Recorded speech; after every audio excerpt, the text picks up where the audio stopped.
I may have mentioned it to you before, but there was a book that had a huge influence on me when I was a grassroots organizer called Radical Marketing. And it was all about guerrilla marketing without doing paid media campaigns. Yeah. This is an old book, so social media really wasn't a thing yet. And that was newer then, because Yeah. everything was traditional. I mean, when I started in marketing, you made 2 TV ads a year, you hit play, and you'd like hope for the best. Yeah, It was yeah. a lot easier. But the two of the examples that I love just because of my weird passions, one was a story about how the Grateful Dead marketed their music and their concerts by basically allowing their fans to record Right, the tapes. the concerts yeah, and then share they the sell tapes. The They're tapes. At the Dead shows, Yeah. they sell the tapes. You can't you can't sell them, but you can trade them. And, Yeah. and they were insistent on this culture, and they That's became cool. like a Fortune 50 company. That's really At cool. one I hadn't point. really thought about that. And the other was the now mega brand Sam Adams beer. And when I forget what's his name,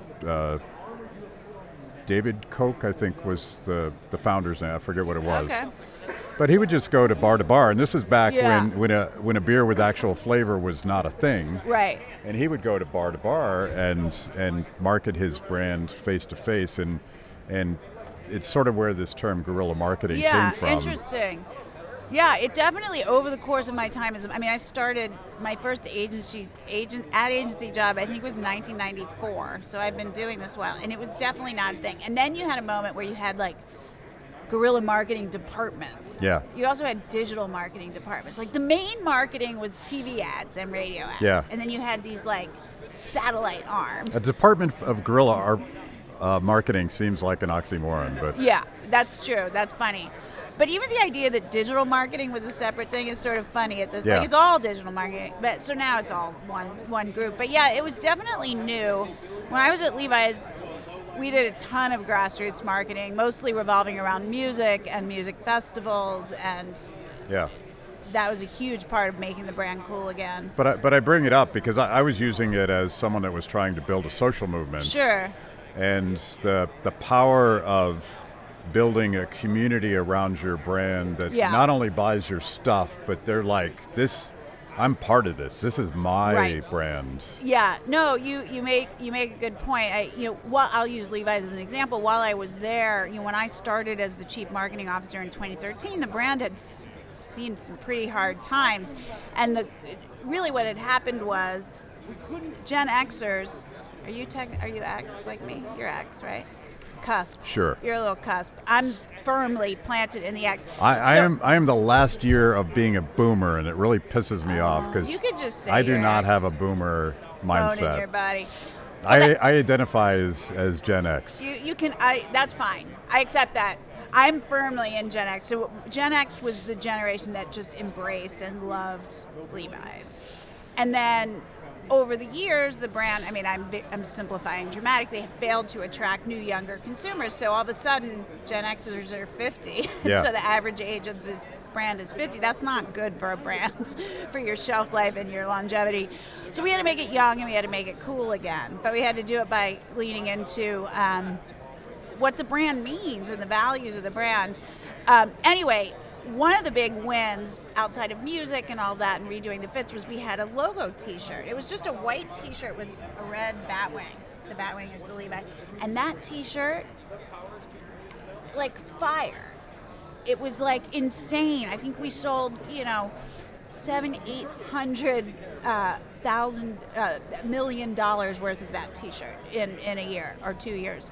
But I think it's because the brand came to have meaning and people wanted to proudly wear it to say this is what I stand for. Yeah. Originality and authenticity. We may or may not be true, but that's what they believed. So what we're finding, and it's really unusual for a new brand to have that kind of logo power, but Yeah. our number one selling item, I'm not wearing it right now, it's a black shirt with a green logo and a black hat with a green logo. And it's like it's becoming a uniform of common sense. Yeah, that's the one I have.